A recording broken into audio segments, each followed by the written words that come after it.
and all of that.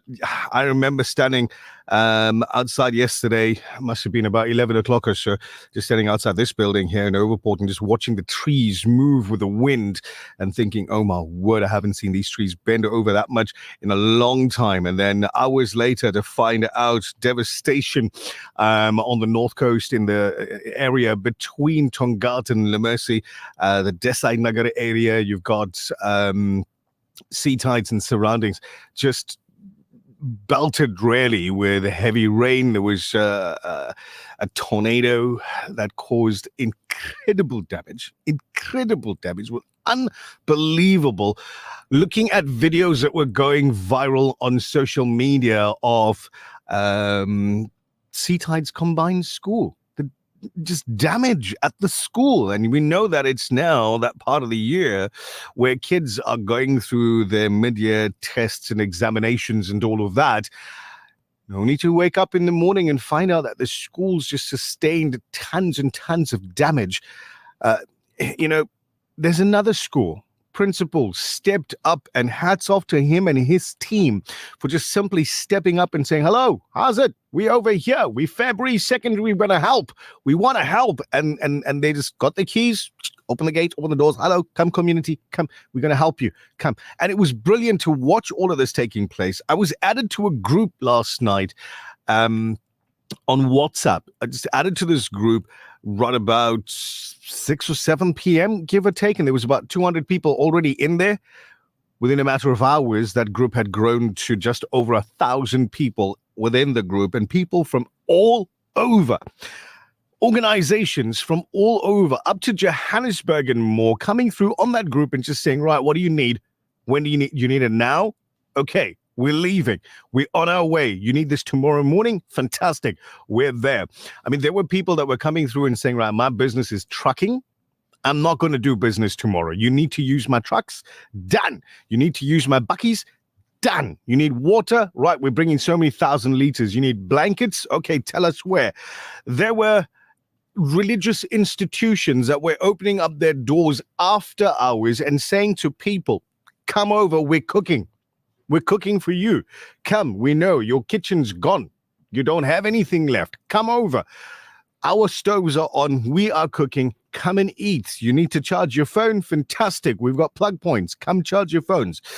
Get in touch with your family members. Let them know that you're okay. Those sort of things were going on all through late last night. Now, generally speaking, being a breakfast presenter, right, I'm in bed kind of early. Yesterday, Yesterday, we were up till very late, just going through telephone calls, speaking with people and trying to get an idea of what's going on. A message that I see this morning from Ish Pralad, whom we're trying to get a hold of just after this next ad break. Ish says, devastation in Tongaat was so great. I only came back in the early hours of the morning. He says there was so much help and it was so amazing that people were pouring their hearts out to people who are now homeless. Various different NGOs, etc., charitable organizations that were there. There was enough to go around last night. Nobody went hungry. So that's amazing. It's amazing how the people of eThekwini just simply just get together. No need and no time to worry about this, that, and the other before a single tax rand is spent. The people of KZN get together and they assist. Now, talking about Ish, he's on the line. Ish, good morning. Welcome to the Breakfast Rush. Oh, morning to you. And I'm actually so amazed to be a resident of eThekwini, honestly. It's among all the devastation that took place, a few deaths as well, unfortunately. The sort of ray of sunshine in between the whole thing is how the residents of eThekwini just simply get together. Ish, tell us what you witnessed last night. We loaded about 500 blankets in Reservoir Hills of Divine Life Society, and I followed up the Bucky, and we went up to the devastated areas. But it was so amazing to see the people of eThekwini, the residents, the NGOs, Gift of the Givers, Divine Life. Amazing that everybody had a blanket, everybody had food to eat, and you know what? It made me feel so proud to be a South African. Absolutely. Ish, last night we were all just chatting and looking at what was going on in the Tongaat Relief group on WhatsApp. And the one thing that I noticed is people were just outside of politics and outside of politicians and what have you. People were just saying, look, there is a need that needs to be filled and we need to fill it now. And I know that from late yesterday afternoon, people were trying to clean up roads and clear, pathways into the area. Was your drive okay into the area? Oh, yes. No issues at all. We went well. Just that the other parts of Sita, a lot of trees were strewn. We couldn't drive through. Yeah. But we were fine. But the funny part of it is that nobody went hungry. Nobody did not have a blanket to sleep with. Yeah. And really, I am amazed of the people of Tikweni, honestly, and the NGOs and the associations yeah. and the people. Really, truly amazing. Where is our disaster management? They're not around. They should be around today. Yeah. They should be around today. I know. Yeah. Ish, there is this a call at the moment where we are saying to our listeners we want to take up canned food and drinking water, because we know it's not going to be an overnight thing where people's homes and that are fixed. It's going to be a little while where people are probably staying housed in community halls, school halls, maybe tents going to be put up. We don't know what that situation is at this moment in time. What did you see yesterday? Because I know February Secondary opened up their gates and said, come. I'm sure there are other places as well. Yeah, in February's Tongaat Town Hall, there was quite a few schools that have opened up. We went to every one of them and seen whoever had. But we went to Tongaat Town Hall last night, early parts of the morning. Yeah. But I don't think they moved much of them there yet. But I think maybe during the course of the day, there'll be quite a few at Tongaat Town Hall. All right. Ish, I know it's been a long night for you and you're looking forward to some rest. We're not going to keep you too much longer. Thank you for your efforts and hopefully we'll see you later. Thank you. Thank you so much. There you go. Ish Prahlad, another community leader coming out of the Reservoir Hills area, just mobilizing and letting us know what he had seen last night. And again, I'm just going to reiterate what he was saying. Hats off to the people of eThekwini for coming together at a moment of disaster, really. We found out about, late yesterday afternoon, about a little baby who was killed because of the heavy winds dropping a wall. And that we found out about a teacher who had lost her life when the building that she was in, her home, was damaged. We found out about people who were injured, now people displaced because they can't go into their homes because it's too damaged and all of that. So remember, what we're doing right now from Al-Ansar, and the gate is open. I mean, I spoke to the guard downstairs and I said to him, don't close the gate, people are going to be coming. So the gate is open here at 207 West Road in Overpool. We're making it a collection center. We will distribute. We will take it in our vehicles. If we have to load it in our own cars, we'll do that. But we're asking you to come be the Ansari as well. Join us in this effort. We're urgently collecting canned foods, drinking water to deliver to the impacted community. And if you are able to contribute, please bring your donations to 207 West Road in Overport, preferably before 11 a.m. this morning. If you want to make monetary contributions on the Facebook and YouTube live right now, there's the picture with the banking details. On the WhatsApp for the station, the pictures there as well. Also on my Facebook, it's there with the banking details. Just remember, the reference that you're using is Lilla Tornado Relief, and inshallah, with your help, we'll be able to extend help to those folks that need it in those affected areas. The Breakfast Rush. The Breakfast Rush, brought to you courtesy of the Willow Tin Group, at the forefront of innovation and one of the leading competitors in the South African FMCG market. There's nothing quite like the taste of a traditional family meal, and at the heart of every great dish is a key ingredient that brings it all together. That ingredient is Sunfoil pure sunflower cooking oil, made from only the finest sunflower seeds. It's a perfect way to enhance the taste of your family's favorite foods. Sunfoil cooking oil is more than just oil. It's the key to bring your family together over a delicious meal and making every bite taste better. Remember, the key ingredient to a great family meal is Sunfoil.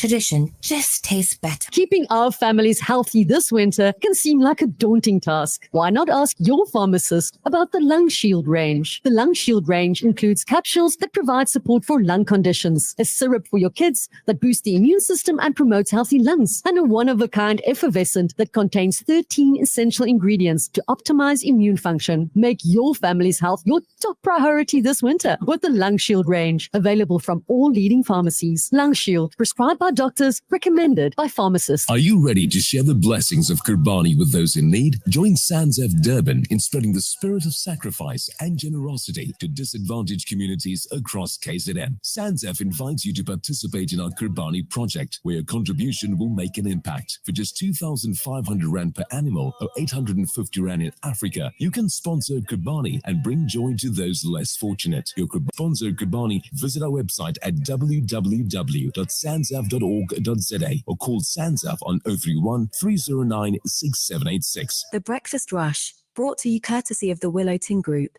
at the forefront of innovation, and one of the leading competitors in the South African FMCG market. TBR, it is 90.4 FM in Durban, 105.6 FM in Pietermaritzburg, as we catch up this morning with community leaders that have been on the ground on the North Coast and bear witness to what's been going on. Somebody that is no stranger to the program. I want to say a very good morning, Roshan Lilrathan. Welcome to the program this morning. Hi, good morning to you and your listeners. Roshan, thank you for taking the call. I know you were up very, very late last night and working through the afternoon and all of that with the teams.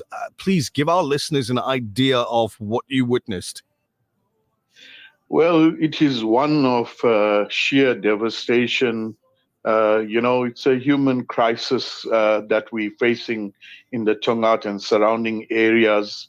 And there's reports coming in that even parts of South Coast in Mgababa and even area reports of Ishawe that have been affected by this tornado or torrential downpour yesterday afternoon and evening. But right here in Tongaat, it is just sheer devastation in the Genros area, Magwaveni, and two other suburbs. The Seatide Secondary School, I believe it's almost like 40% destroyed. The roofs of the upper parts of the high school have been completely peeled off. They had a beautiful school hall structure. It's as though a giant stepped on it and squashed it to the ground. A massive steel structure, and that would just show the sheer force of that tornado and the wind effect that caused this damage. But in terms of human life, it's tragic. We have reports of a 16-month-old baby that passed on. There's a fellow educator from Tongaat that passed on when a wall collapsed on her. And there are many, many like that. There are reports of missing persons that came in last night. We had to scramble search and rescue teams from around Durban. And I can tell you, the help has really been pouring in. The communities from around Durban, KZN, even as far as Cape Town, Johannesburg. I've had international calls, people wanting to help, and they are sending help. And, as a community, we are grateful to the people for wanting to help. So, yes, there's a lot affected by this. There's homes that have no roofs. Windows have been blown out. Doors have been trashed. Personal belongings have been damaged. So from today morning is actually when we're going to really see, with the clear weather, the scale of the devastation. So, it's not good at all. We're hoping to head into the Tongaat area later today with hopefully canned food and at the very least drinking water as well. What are the other needs of the community at the moment? Well, we've put out a request for blankets and for, at the moment, there are a lot of babies in the area. So Yeah. people are looking for nappies and baby milk formula. Like I think there's a brand called S26. Right. There's, even secondhand clothing for adults and children, just so that they have something to put on their bodies. And, we've just been hit with the cold spell. Looks like winter is upon us already. Yeah. And so it is bitterly cold at night. And a lot of people are being housed at the Fabry's Secondary School and neighboring schools. The principal or principals rather have opened up their classrooms and halls. The community halls have been opened. Religious organizations, the mosques, the churches, the temples have opened up their halls. We had volunteers preparing hot meals last night. People should look at, non-perishable items, and things like that. But Indeed. anything that can help these communities will be appreciated. We're expecting a response from government today. I heard early this morning that the leadership of government in KZN would be visiting the site. Tell me something. Apparently, I want to hear, Yes. and before you go on with anything else, there was, what do you want to call it, an oversight visit. Yeah, I think that's Yeah. the term, right? In the previous disaster, there was oversight visits. Were there any actual help that came from those oversight visits? Can we foresee help coming through from these oversight visits? Or should we just skip it and just say, thank you very much, we'll do it ourselves, as we have been doing it since yesterday? Yeah, the latter is what you've said is correct. I'm saying the spirit of community and Ubuntu from the people Absolutely is what is making the difference. And I'm saying, let's do it on our own. If help comes from government with all the bureaucracy and red tape and electioneering that's gone on, whatever, yes, if that comes, we're grateful for it. They'll probably come with a few million rand. But, the rest of the areas may just be neglected. And hence we're saying, whoever wants to come. There's a lot of need for first aid assistance. Yes. I have people that are paramedics that have volunteered. Some have worked till 1 in the morning, 2 in the morning. A simple thing like security patrols. I have security companies now that have volunteered. Even the local community police forums, through from Bayview, Chatsworth, Shaka's Kraal, Stanger, Belito, they all came in their numbers last night to patrol and make sure the areas are safe, because we don't want looting to take place now in a time of a great tragedy where people now become opportunistic criminals and now target these homes that are left abandoned because there's belongings still in there. There's still possessions in there. So we're just making sure that these areas are safe. And also the emergency workers are safe, as they're working in.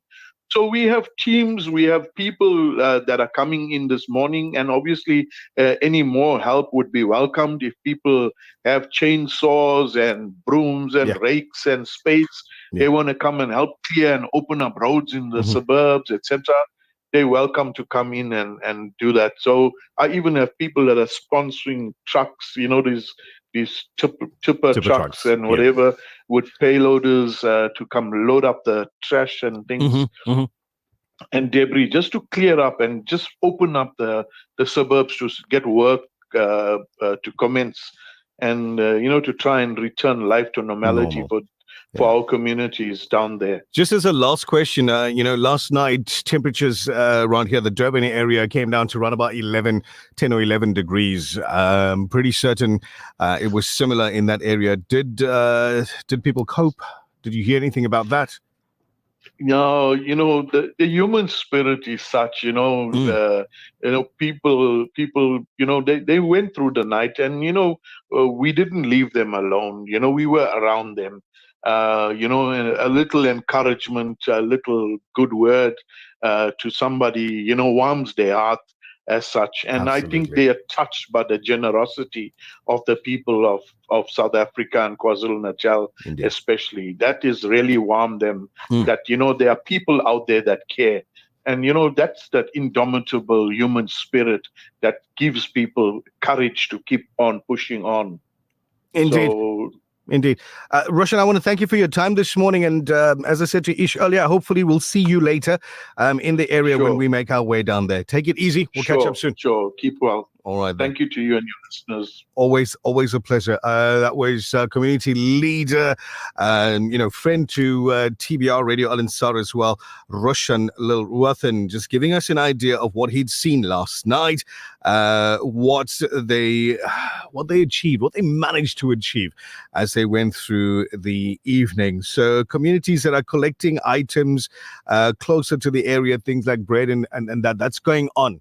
That's going on at the moment. We're hearing about it. We're watching what's going on in the area. We're keeping an eye on the groups of duplication and that we're trying not to go there. So for us, as I mentioned earlier, you go onto our Facebook, my personal page, TBR page, Radio Al Ansar is live on Facebook at the moment. On the screen, besides my unmanicured beard, what else? What the other things that you're going to see is this picture that is not that way. It's that. Yeah, there we go. That picture over there.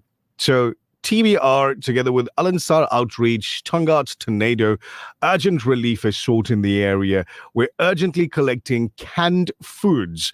So if you have it to give it, then we're here at 207 West Road in Overport. Please come through.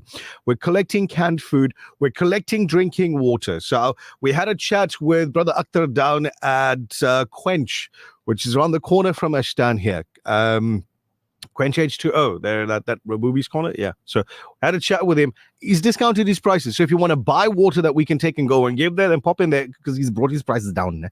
So to make it easy for us to take it there. If you want to just send the money here where we can get it, then the banking details are on the screen.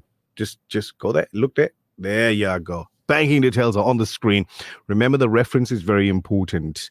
Lilla Tornado Relief. So those funds that come in with that reference go straight into that area.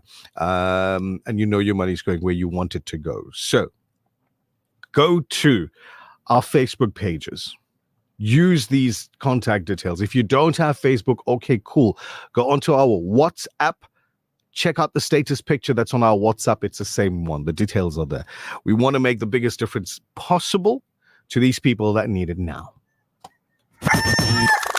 Big city to big city. Winners wake up with the Breakfast Rush.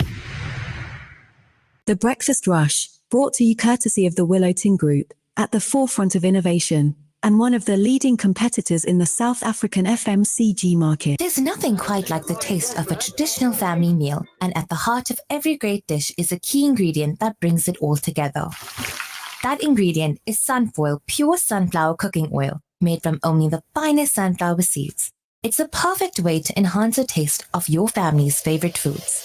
Sunfoil cooking oil is more than just oil. It's the key to bring your family together over a delicious meal and making every bite taste better. Remember, the key ingredient to a great family meal is Sunfoil. Tradition just tastes better. Every day's a good day. Did you hear? Your favorite 24-hour dentist has moved? Crown Dental Studio, offering everything your smile needs, from general to cosmetic dentistry. Female practitioner now available upon request. Call us on 081-207-8621 to schedule your next appointment. Or visit our new studio at 26 McCuton Avenue, Durban North. Crown Dental Studio, your 24-hour dentist. The Breakfast Rush, brought to you courtesy of the Willow Tin Group, at the forefront of innovation, and one of the leading competitors in the South African FMCG market. The Breakfast Rush Main News Bulletin. Making news at this hour, security deployments to remain in place in KZN after elections, and UN experts urge all countries to recognize Palestinian statehood. Assalamu alaikum, I'm Hadra Kota. The Zulu King has urged hostile leaders to report any threats to instigate violence following the announcement of the election results. The monarch says that law enforcement agencies must deal with those who seek to cause instability and mayhem in the aftermath of the elections. On Sunday, National Police Commissioner Fani Masimola warned that vigilant officers on the ground would confront anyone planning anarchy. Masimola confirmed police deployments to hotspots will remain in place until a new government is formed. On the eve of the elections, around 3,000 SANDF members were deployed across the country for a week to support law enforcement agencies.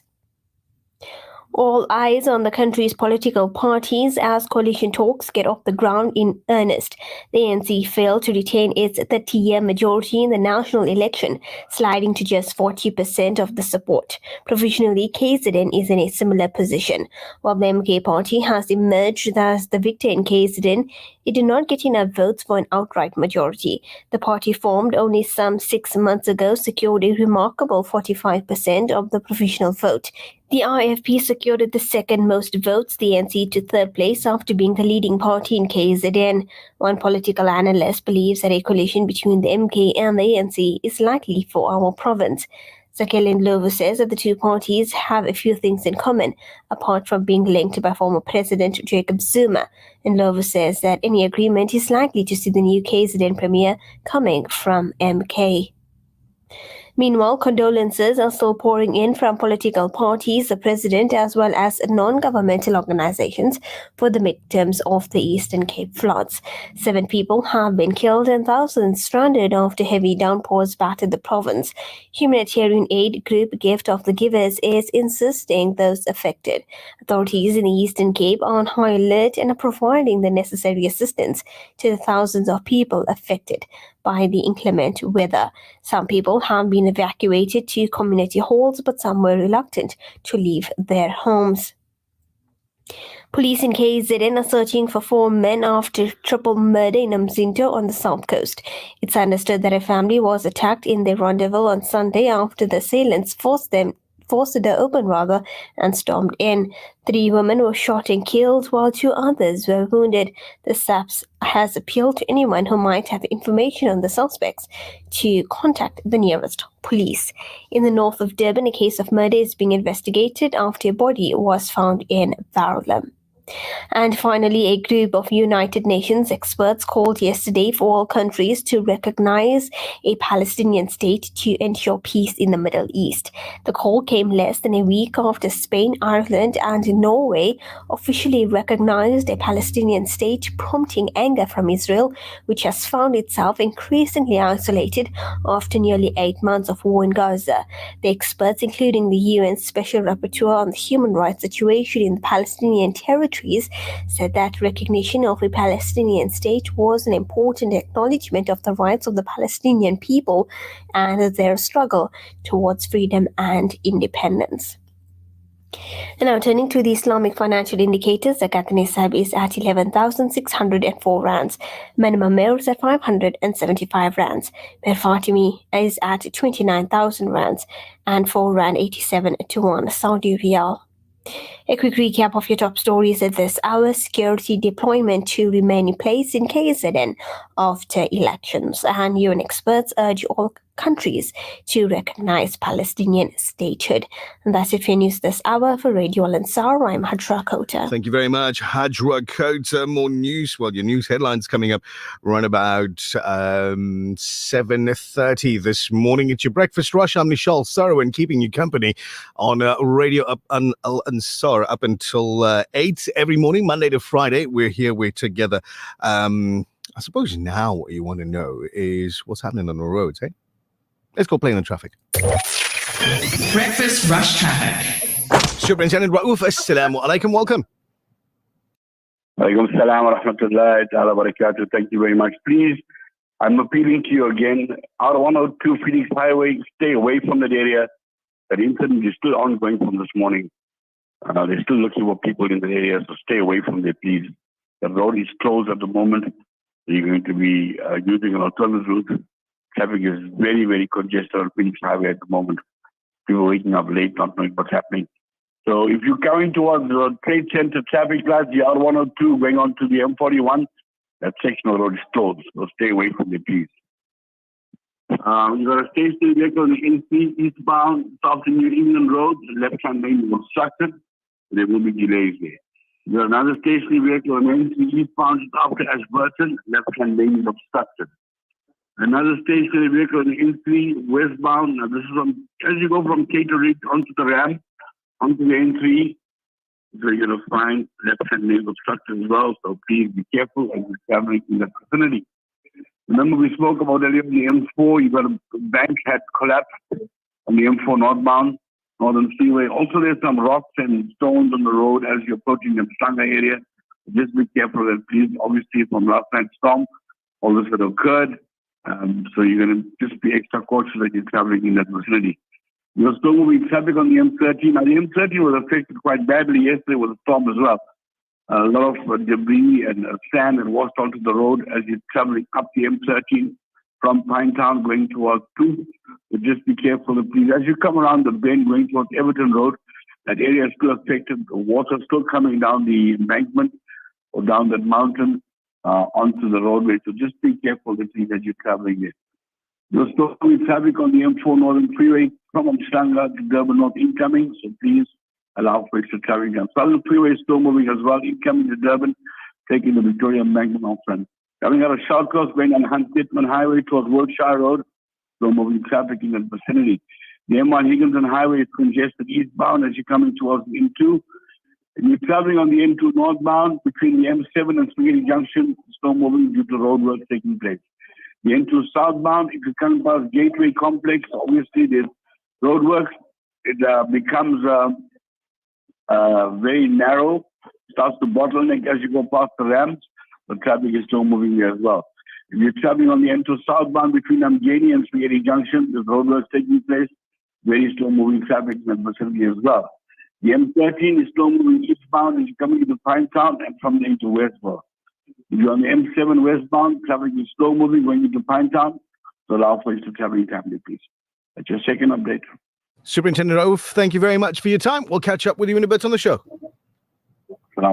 Walaikum salam. Now, you've heard this for the second time now. Superintendent Rauf has said, stay away from that area in Phoenix. So just to give you a quick little idea of what's going on there, at least 2 suspects have been shot and killed by KZN police in the Phoenix area. Members of the DPCI provincial tracking team and anti-gang units, the Peter Maritzburg K9 and other support units, allegedly came under fire whilst pursuing the group. Initial reports are suggesting other suspects are wounded, but teams are also searching for others who may have fled. So rifles, ammunition, and money has been recovered. As you've heard from Superintendent Rauf, this is something that is ongoing. So if you can stay away from that area, R102, Phoenix Highway, that area there, please do. Go the other way. Because I know that's also a huge intersection where thousands of people travel through every morning just to get to work. Late last month, unaudited data from the Central Energy Fund showed that petrol prices are likely to come down. Likely. It hasn't been announced yet. I know, it's like the 11th hour and we're supposed to get that announcement. Is it going down? Is it going up? What's the story with the petrol price? We want to know that. So likely to come down is what the last report had said. So we'll find out more about that. We'll keep an eye on that as it develops. Figure out for us as road users, is the price going down or not? Now, after major stunning blow in last week's election, South Africa's ruling African National Congress has begun closed-door negotiations with its political opponents to begin talks about forming a coalition government. On Sunday, the Electoral Commission announced that elections in South Africa were free and fair, but with no single party gaining an outright majority. The final election results confirmed the ANC's decline in support, with just more than 40% of the vote, far less than the absolute majority that it had for the past 30 years after bringing about an end to apartheid. Parties have a 2 6-week deadline to elect a president, and analysts say the ANC would likely need to concede to an array of demands to bring others on board for a coalition government. Joining us on the program this morning is the Deputy Chairperson of the Inclusive Society Institute and Director at the School of Public Leadership at the Stellenbosch University, Professor Zweli Ndevu. Good morning, Professor. Welcome to the Breakfast Rush. Good morning, and thank you for having me. Thank you for taking our call this early in the morning. Prof, what are the main challenges that the ANC faces in forming a coalition government after losing its majority?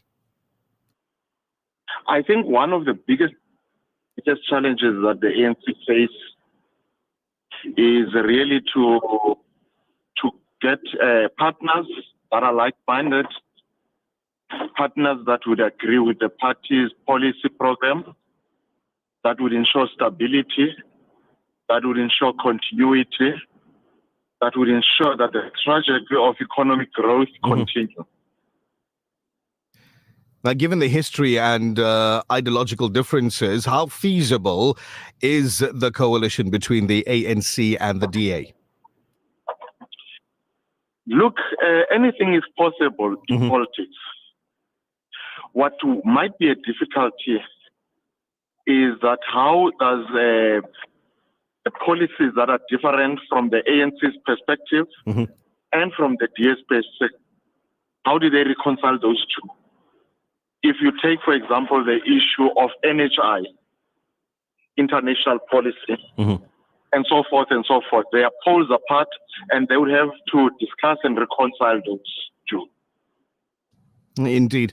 Professor, how might the current talks about forming a government of national unity compare to the era of Nelson Mandela's presidency? While the conditions are different, you remember at that time the country was divided along a racial line, along ethnic lines, and so forth and so forth. Currently, the voice from the electorate, from the voters, says that we don't want one political party to decide our future, but we need all political parties' views to be included. And therefore, that says that political parties that wants to form a government must consider those views of the electorate. And that necessitates taking our country forward as a unity, as a country that would be working, a government that would functional, and the only way to do that is to consider, amongst other options, a government of national unity. Absolutely. Now, we know that different parties have expressed their preferences if they had to work with the ANC. And for some of them, it was the removal of President Ramaphosa. Do you think we might get to a stage where we see major changes? I think this is a situation that puts the ANC in the corner. You would know that ANC currently, it is very weak without Ramaphosa. And therefore, any political party that would say to the ANC, come into a coalition with us, but take out Ramaphosa, would be even weakening the ANC further. And it would not be in the interest of the ANC to do that at this stage. So I would find it very difficult that would see such a major change happening. Now, in this latest round of national elections, we saw a huge increase in the number of political parties on the ballot, with independent candidates in certain places on ballots as well. Do you think that those smaller parties and individuals will be more likely to give their seats to the ANC to increase the majority? It is likely that smaller parties would give ANC some of their seats or their votes, because in the main, everybody wants their voice to be heard or to have a seat on the table. And it could assist them as well if they were to give the ANC that their votes. But I'm not sure whether that would be sufficient for the ANC to be able to form a government. Indeed. Last question for this morning. How significant are the ANC's losses in KwaZulu-Natal, Gauteng and the Northern Cape? And what do they indicate about the party's possible future? These are huge losses. KwaZulu-Natal and Northern Cape, clearly the ANC did not see this coming. Although we knew that that President Zuma is very popular in KZN, but the ANC was still confident that they are going to do well. So this changed the political dynamics going forward. Mm-hmm. In the Northern Cape as well, for a very long time, ANC has not been contested there. It has been one of their strong support base. And now they've lost ground there. Mm-hmm. Gauteng, we knew that this was coming, but we did not expect them to lose by this margin. Indeed, I want to thank you for your time this morning, Professor, and wish you a wonderful day forward. Thank you very much, and goodbye. That was the Deputy Chairperson of the Inclusive Society Institute and Director at the School of Public Leadership at Stellenbosch University, Professor Zweli Ndlovu, on the show this morning, just lending his thoughts and probably answering at least one question that you had. It's like, I voted for the tiny little party, hey? What's going to happen to my vote? Assalamu alaikum, everyone. This is Marzain, and you're listening to The Breakfast Rush. The Breakfast Rush, brought to you courtesy of the Willow Tin Group, at the forefront of innovation, and one of the leading competitors in the South African FMCG market. There's nothing quite like the taste of a traditional family meal, and at the heart of every great dish is a key ingredient that brings it all together. That ingredient is Sunfoil pure sunflower cooking oil, made from only the finest sunflower seeds. It's a perfect way to enhance the taste of your family's favorite foods. Sunfoil cooking oil is more than just oil. It's the key to bring your family together over a delicious meal and making every bite taste better. Remember, the key ingredient to a great family meal is sunfoil. Tradition just tastes better. This Eid al-Adha, donate your Qurbani with Africa Muslims Agency. We ensure that your Qurbani feeds the poor, as well as creates sustainable incomes for local farmers, brings the practice of sacrifice to villages, and shares the spirit of Eid. Sponsor in South Africa for 2,950 Rand, Afghanistan for 4,500 Rand, Syrian and Palestinian refugees for 7,300 Rand, or in many other countries around the world. Donate online at africamuslimsagency.co.za and know that your Qurbani donation goes beyond borders and expectations to create a better world. Discover a world of financial wisdom. From centuries-old traditions to modern wealth, our innovative Sharia banking offerings ensure you can grow and secure your legacy while staying true to your values. Let us guide you on your journey to virtuous financial well-being and help you bank with purpose. Search Standard Bank Sharia Banking to learn more. Standard Bank is an authorized FSP and registered credit provider. T's and C's apply. MBC Parts has been a supplier of premium Mercedes parts for over 20 years, with staff that have the knowledge and expertise to provide you with the highest quality parts that are 50% cheaper than most Mercedes parts suppliers, to keep your Mercedes purring smoothly and efficiently all year round. Visit us at 79 Sydney Road, Durban, or shop online at mbcparts.co.za. We will courier to your doorstep. T's and C's apply. The Breakfast Rush, brought to you courtesy of the Willow Tin Group, at the forefront of innovation, and one of the leading competitors in the South African FMCG market. This feature is brought to you by Vodacom. Shop at the Pavilion, Entrance 6, Westwood Mall, 4U at the Bluff Towers, The Workshop Durban, GSM at the Workshop, Umlivisi Mega City, Bridge City KwaMashu, and the Brookside Mall PNB. Alrighty, let's find out what's happening at our set of Vodacom stores for this morning. You've got the iPhone 13 5G 128GB version of the device on a 2.6 gigabyte red core plan at 699 rands per month over 36 months. You'll receive 1.3 gigabytes of anytime data, 1.3 gigabytes of night owl, 100 minutes of talk time, a 20 gigabyte data bundle that's once off when you sign up on this contract. Prepaid for the device, mind you, is 13,999 Rand. Exclusive to our set of Vodacom stores. Get the iPhone 14 5G, 128 gigabyte version of the device on the 2.6 gigabyte Red Core plan, 799 Rands per month over 36 months. Prepaid, 16,999 Rand. Get the iPhone 11 4G 64 gigabyte version of the device on the 1.3 gigabyte Red Core plan. 499 Rand is what you'll pay per month over 36 months, with 650 megabytes of anytime data, 650 megabytes of night owl, 50 minutes of talk time, and of course you'll get the 20 gigabyte bundle once off, so you can set your device up. The iPhone 15 5G 128 gigabytes on the 2.6 gig Red Core plan at 899 Rands per month over 36 months. Prepaid is 19,499 Rand with a free 2-year warranty. Get that and more at our set of Vodacom stores. This feature was brought to you by Vodacom. Shop at the Pavilion, Entrance 6, Westwood Mall, 4U at the Bluff Towers, The Workshop Durban, GSM at the Workshop, Umlivisi Mega City, Bridge City KwaMashu, and the Brookside Mall PNB. You've tried the rest, now come to the best. Vodacom Shop for smartphones, tablets, laptops, routers, SIM cards, gaming, and the latest accessories to complete the look. Home and business internet to ensure that you have the best connection everywhere you go. Plug and play to fully installed fiber. Our infrastructure provides a resilient platform for your critical business applications, which will help your business perform best. Get the right amount of everything. Vodacom Shop at the Pavilion Entrance 6, Westwood Mall, Bluff Towers, The Workshop, Umlazi Mega City, City View, Bridge City KwaMashu, Brookside Mall Pietermaritzburg, and the Nelson Mandela Square Sandton. So we've not been ignoring your WhatsApp messages. I do see them coming through. So let's go through a few really quickly, right?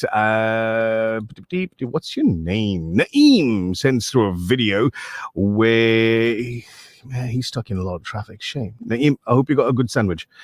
So that looks like the N2 heading north in his video, which is just moving at slower than snail's pace.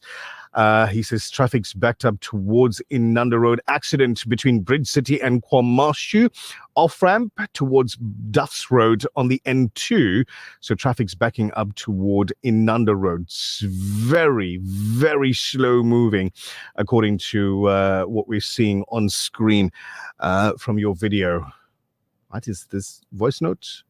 Uncle Charles, it's been a long time. My assessment test started yesterday, and it was nice.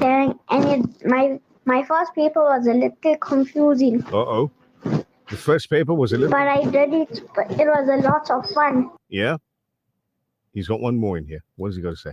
But anyway, I love the breakfast rush. Oh, we love that you love the breakfast rush and you take it easy with your assessments, little man. That was young Abdul Razak, always messaging the show. Thank you very much.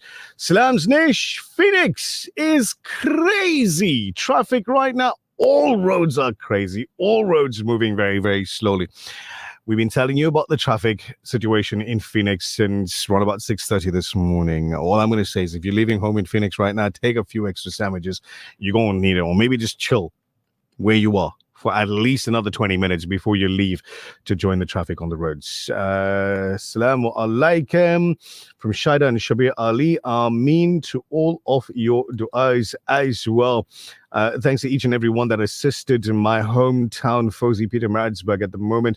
I'm going to think your hometown's Tongaat, right? Salams to you as well. Phoenix is a mess in traffic today. Mariam and Imran, hey, take it easy, guys. That's the best advice we can give you. Just take it easy on the roads as you get there. Folks, remember, go to our WhatsApp picture. The picture that you're going to see is this one. This one that's on the screen on the video right now. Tongaat tornado urgent relief. And we are collecting on your behalf so we can distribute on your behalf as well. There you go. I've just made the picture a little bit bigger for you. So we're urgently collecting canned foods, drinking water to deliver to the impacted community. If you're able to contribute, please bring your donations to 207 West Road in Overport. We're going to make this the central sort of collection point, and we'll distribute from here as well. If you can do so by 11 a.m., that would be preferable so we can get on the road early, around about lunchtime, and start getting into that area as well. 207 West Road in Overport, canned food and drinking water. We thank you for your generosity in advance, because we know how generous you are. And of course, if you can't make it here, but you want to make a financial contribution, then go for it. Banking details are on screen. It's on the picture on our WhatsApp as well. It's on our Facebook page, on my Facebook page. Go look there. It's in a few places that you can find the banking details. So your reference is very important. Lilla Tornado Relief. Use that reference specifically, and we will direct those funds accordingly. So we hope to be doing that with your assistance, inshallah, but later this morning. Also, dealing with some practical advice for dealing with issues with a certain group of people in our legal segment this morning. This group of people are pretty much in your face every single day, led by Karen. Yeah, we'll talk about that a bit later on the show with Brother Altaf Raouf. The news headlines are brought to you by Karwa Financial Accounting Services, registered accounting and taxation practice, where client service and satisfaction is our main priority. The Breakfast Rush News Headlines. Making news at the bottom of the hour, 6 people have died in KwaZulu-Natal as heavy rains are continuing in some parts of the country. Former Parliament Speaker Nosiviwe Mapisa-Nqakula will make a second court appearance today. And finally, Papua New Guinea authorities have warned that there is a high risk of more landslides at the site of a recent deadly disaster, with government experts demanding the area to be evacuated and declared a no-go zone. That's it for now. For Adalansara News, I'm Tabile Duma. Thank you very much, Tabile Duma. There's a ton that is going on at the moment in this Tongaat relief group, where it's just, and I want to bring Altaf into this conversation. Altaf, I know your segment comes up just after the ad break, but just to get you involved in the conversation, Assalamu alaikum. Salam. It is, for me personally, very, very heartwarming to witness now on this group the way organizations are coming together, the way people are coming together, and just stepping up and saying, what do you need? We're here for you. Yeah. A lot of people are asking the questions, okay, where's government? Where's disaster relief? Where's all of that? I don't need an answer to that question. I'll be honest. Okay, I'm just going to make a comment that's going to echo what you said earlier. Right. Or rather what I heard just before I got into the studio. Yeah. I think society in general I said, listen, we're not even going to wait for government because we know that that's going to be a long process. Yeah. Let's just get up and get there and do what needs to be done. And it seems to be symptomatic of what's occurring in this countrywide on a daily basis. You know, service delivery levels have dropped so drastically. Yeah.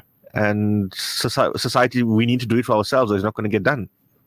Unfortunately. It seems to be that, but, you know, I'll just say this again. It is just so heartwarming. You've got people assume that all of these various different organizations are in competition with each other.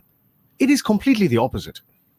Irrespective of where the organization is based, irrespective of what religion is being followed, irrespective of race, all of that, these organizations are all coming together and saying there is a humanitarian need, and we're going to try our level best to fulfill it. Yeah, definitely. You know, the idea just came to mind, completely unscripted. Yeah. Remember about 6 months, maybe a little bit more ago, we did that thing with the bread drive? We're going to do it again. Why not do it tomorrow morning? We can. Specifically, the Breakfast Rush listeners. Yeah. Specifically, bread for these affected people from the Tongaat region. Yep. Let's do it tomorrow morning. Why not? Today we'll collect upfront cans. I'm putting 500 in towards it. Already? Already, towards that bread drive. Tabila, you want to do 500 as well? Tabila is looking at me like, I can't eat that much of bread, Nishal. I can eat bread, but I'm kidding. I put her on the spot there this morning. But Tabila, and I'm sure you've been following the chats from last night as well, where, like this morning, we spoke with Ish Pralad, we spoke with Roshan.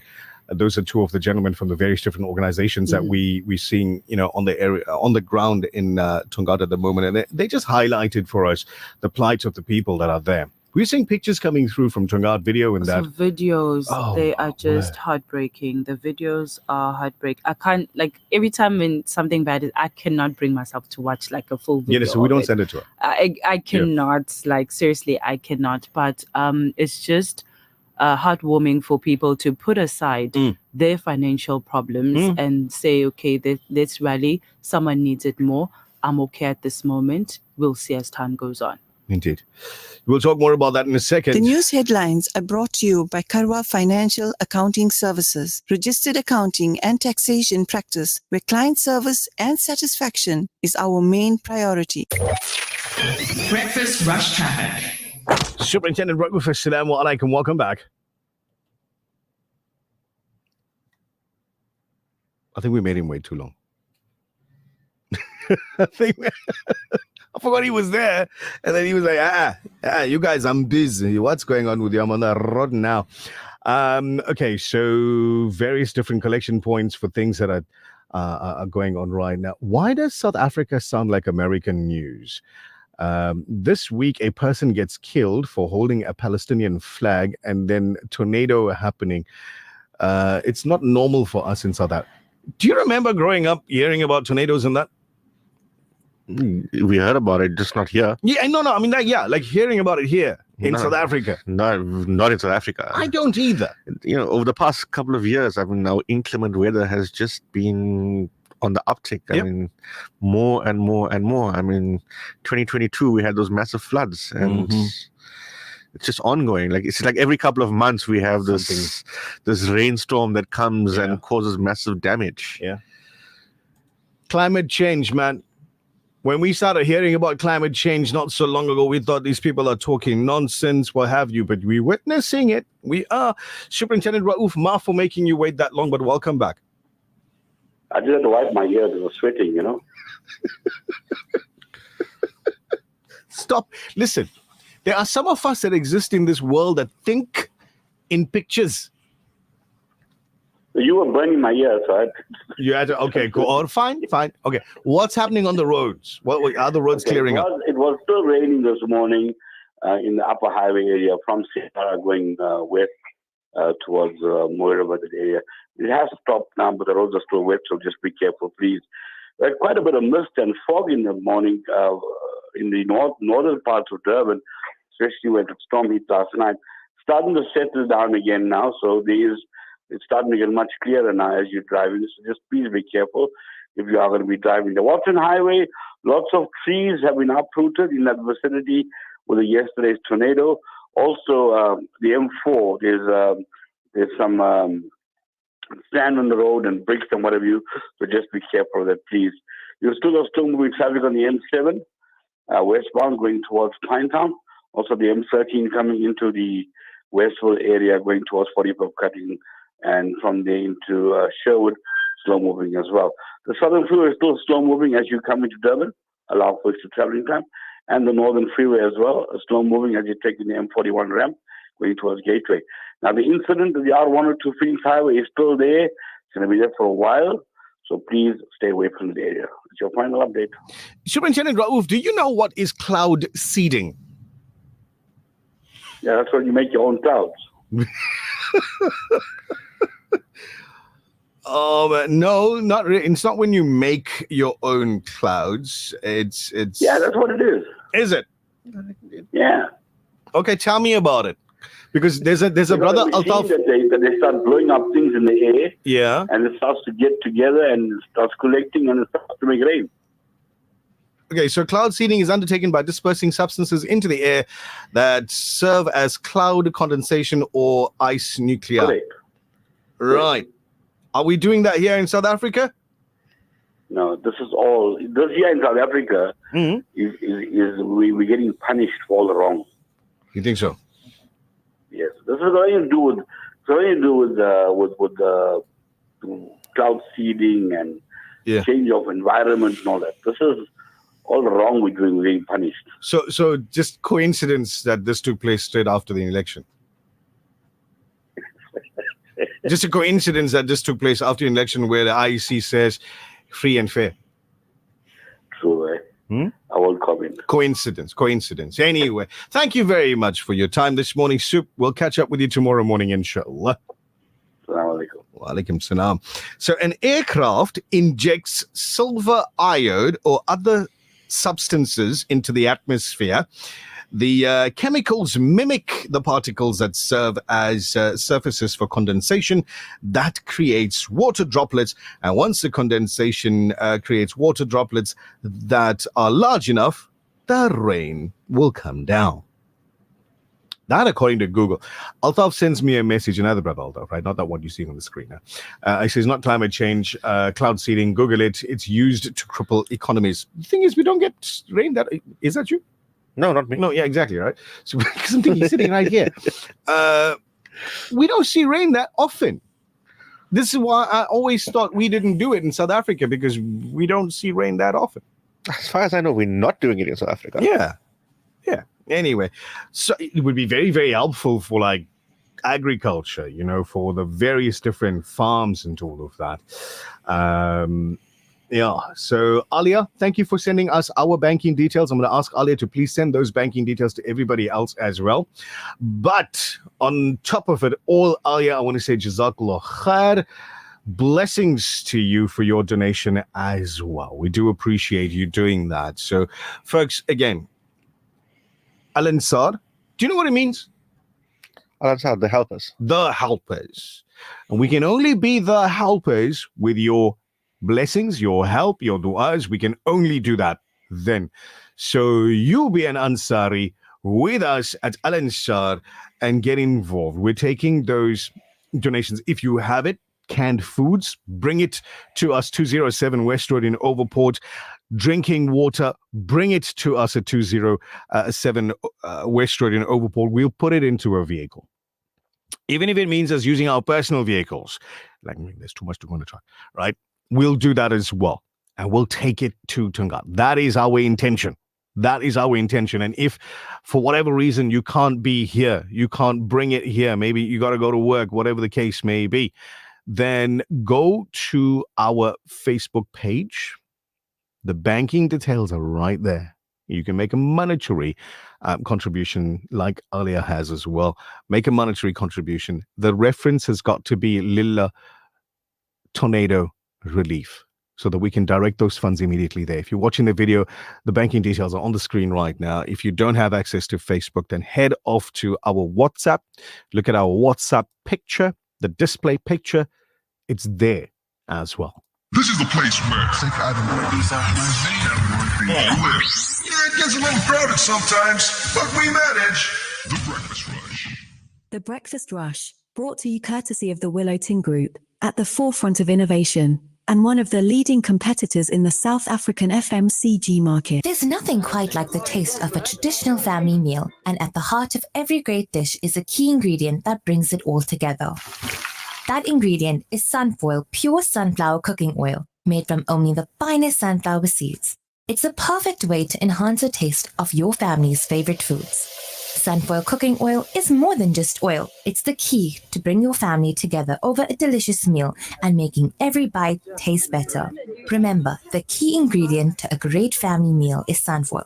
Tradition just tastes better. Do you or your children suffer from asthma, chronic obstructive lung disease, or any other lower respiratory condition? Are you a smoker or an ex-smoker? Or do you work in a polluted environment? Lung Shield's 10-year-old formula promotes general lung health by reducing oxidative stress and inflammation in the lungs while boosting your immune system. For optimal lung health, get Lung Shield or Lung Shield Serve for Kids, available at your nearest pharmacy. Visit Lung Shield's Facebook page or lungshield.co.za for more info and hundreds of customer reviews. Are you ready to share the blessings of Kurbani with those in need? Join Sansev Durban in in spreading the spirit of sacrifice and generosity to disadvantaged communities across KZN. SANZAF invites you to participate in our Kurbani project, where your contribution will make an impact. For just 2,500 Rand per animal or 850 Rand in Africa, you can sponsor Kurbani and bring joy to those less fortunate. Your sponsor Kurbani, visit our website at www.sanzaf.org.za or call SANZAF on 031 309 6786. The Breakfast Rush,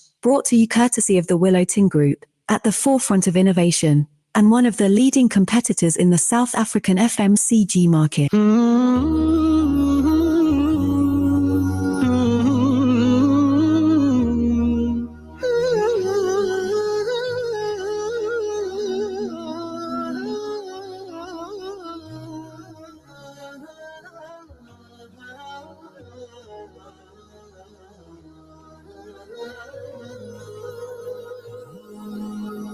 هو الحب يا الله في داخلي. So as you sit down and you listen into your radio and you make a decision, I'm going to wake up, I'm going to go to the cupboard, I'm going to take those 2 cans of beans, and I'm going to head down to Al Ansar and drop them off. Bless you for making that decision. Or maybe you're saying, hold on, Michelle, the shop is opening in 15 minutes. I'm going to go to the store. I'm going to purchase a few cans. And I'm going to bring it to you. Bless you for making that decision as well. As I said earlier, Al Ansar, as confirmed by Brother Altaf Raouf in studio with me, Al Ansar means the helpers. And I said earlier that we can only be the helpers with your help, with your blessings, with your du'as, with your contribution, with you getting involved. We can only do that through you, through your help. That was Dr. Rakesh trying to get a hold of me. I'll call him back in a minute. Anyway, getting back to what I was saying. Go to Facebook. Find the poster.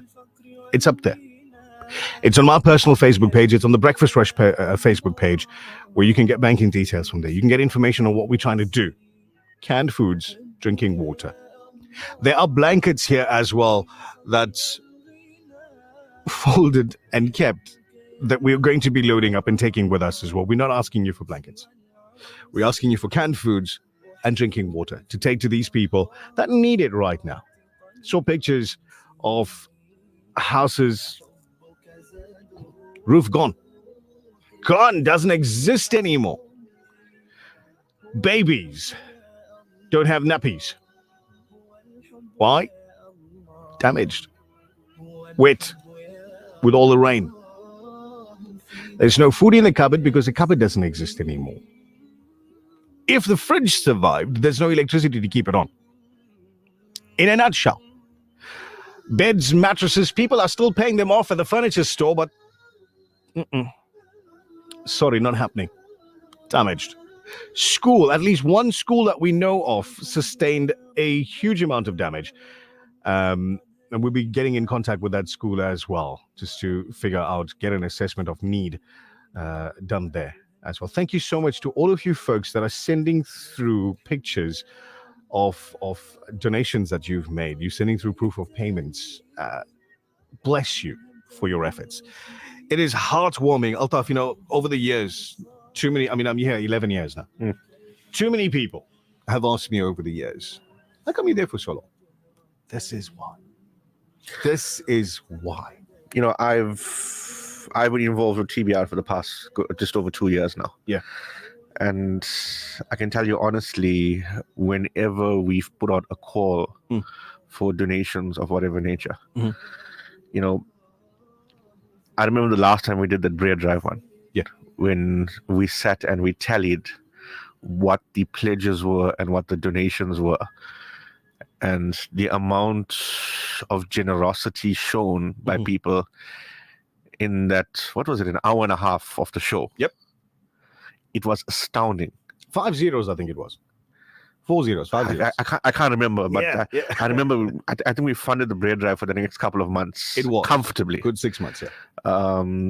The generosity shown by the listeners is unbelievable. And, it makes you sit back and a little bit of wonder that, so many people have reached into their pockets and, how do I put this? There were people who said, I can afford 100 rand. Here's 100 rand. Yeah. And then 100 and those 100 rands added up. Yeah. That 100 rand was just one crate. Yeah. BB says, please send me banking details. Okay, cool. We won't ask you to go look anyway. We'll send it to you. Zach. Anyway, hey, listen, this morning we're dealing with some practical advice for dealing with issues with a certain group of people. This group of people are pretty much in your face every single day. And no, we're not talking about your wife and your kids. We're talking about dealing with issues with your neighbors. Aldaf, tell us more. Okay, so firstly, this can be a very, very thorny issue. Yeah, Kevin and Karen listening. Yeah. People in general, we very protective over our property and the things we own. Yes. And it's with good reason. I mean, we've paid hundreds of thousands of rands for this piece of property, so we want to protect it. Now, when somebody invades or interferes with the sanctity of that property, you get worked up, you get aggressive, you want to defend us. And again, within reason, we can understand why. So, it results in some sort of a dispute between these neighbors, which now needs to be resolved. So, today we're quickly going to deal with some of the most common issues that arise and how to deal with those issues. Now, when we speak about a neighbor, who exactly are we speaking about? Okay, so generally we're speaking about the people pretty much directly around your house. So either side, in front, behind, your immediate neighbors. Your immediate neighbors. But it's important to remember that in a South African context, community living is a very common concept. So you could be living in a flat in a building. There could be a house in a complex, a freestanding house.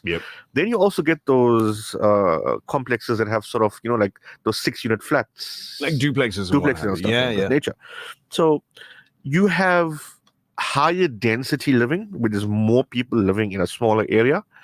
A natural consequence of that is that these people are going to interact more. And the more you interact, the higher the chance is for there to be some sort of a conflict. So let's deal with the first issue, the wall between two properties. What are the common issues? The amount of times you hear about disputes involving a wall between properties is unreal. Right? Now, the first and most important thing to know is that this wall between the properties is common property. What if I paid for it? If your wall is on the property line, it is common property. But I paid for the whole thing. Doesn't matter. Both of you are entitled to the usage of that wall. So you cannot now say, listen, I've paid for the wall. So on the other side of the wall, you can't paint it, as an example. True. Right? You can't say, listen, on the other side of the wall, you can't put up something on it. You can't paint a mural on it, whatever it is, or beautify it however you want it, because you paid for the wall. That wall is common property. It belongs to both to both premises. Now, this wall should follow the property line. Now, the property line, for somebody who doesn't know, is the line indicating you have your markers at each end of your property. It indicates what land belongs to you. Now, if this line is not followed, now there is a recourse. So, assuming you build over the line, past the line, you could insist that the wall be rebuilt and take necessary action if needed.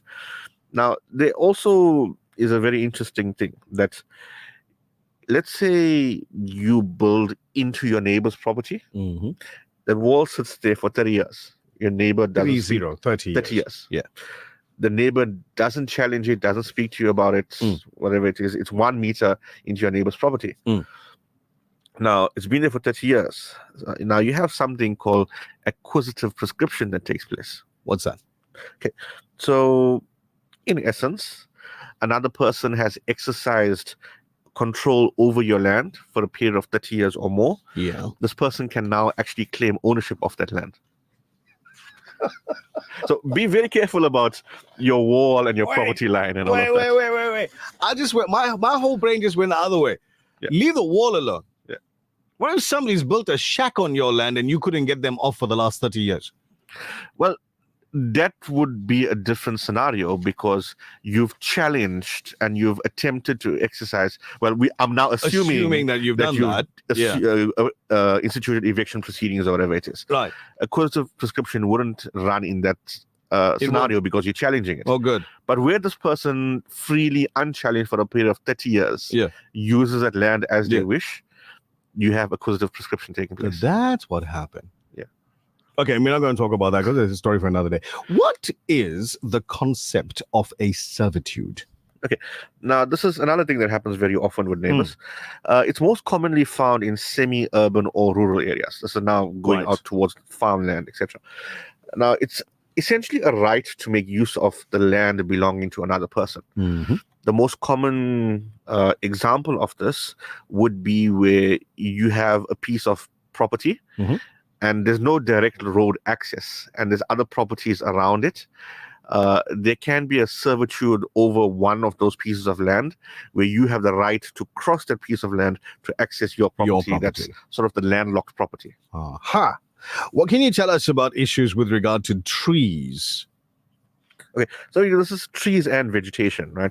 Now, the general concept is that your trees and vegetation should be maintained by the property owner, and it should not be allowed to interfere with your surrounding properties. Now, sometimes, especially in autumn going into winter, where you have those trees that shed their leaves, you have leaves falling. Now, generally, this is nature taking its course. Absolutely. As your seasons change, your leaves will fall, things of that nature. So you let it be. Unless, of course, it's genuinely becoming a problem, then we can take some sort of an action.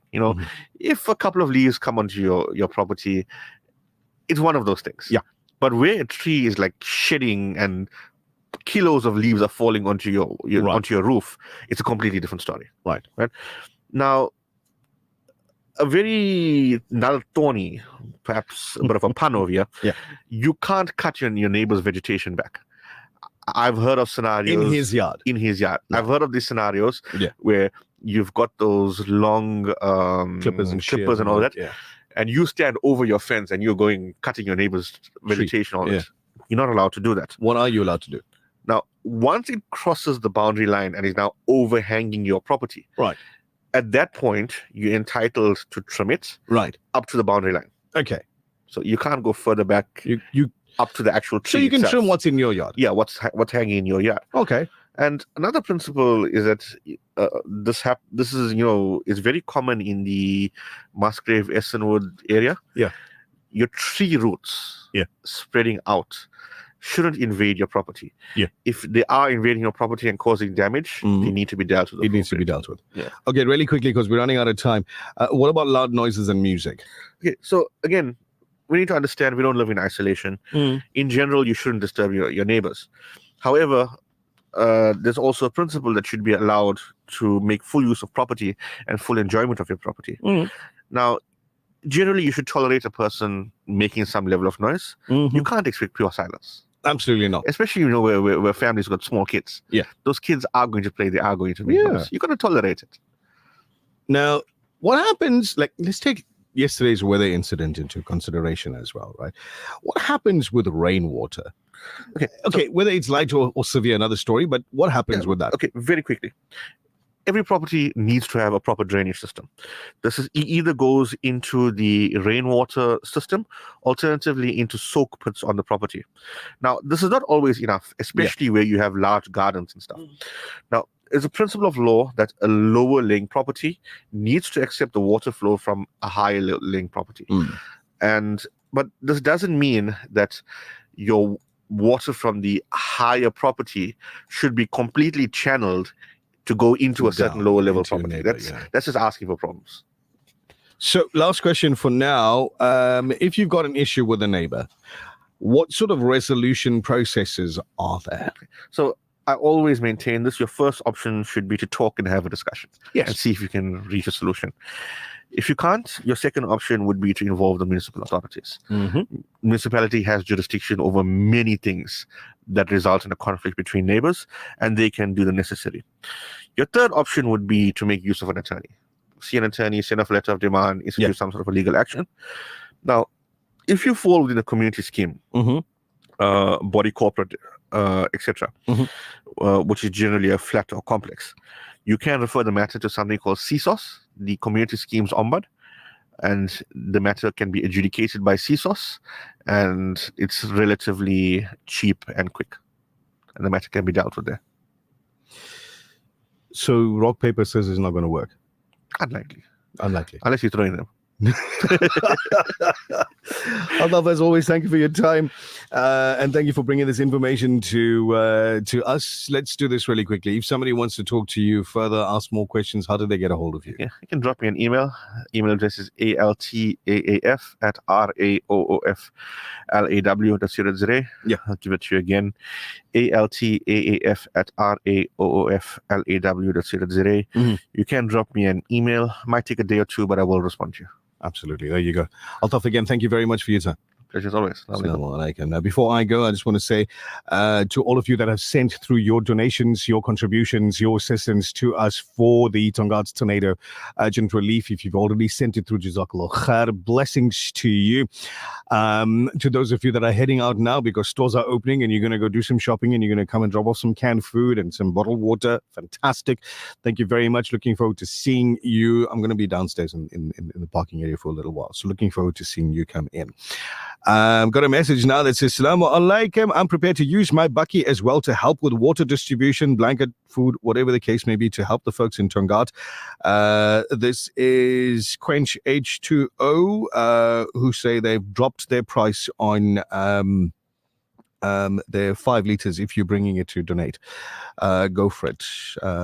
But if you've got an empty one, you just want to fill it for home, well, then water only 1 rand a liter with your own container. So thank you very much, Akhtar and team. They're always standing behind us and helping. Shafi, salamu alaikum. I hope you're having a good one. From me to you, as always, do good, be good, have yourself an extra special day.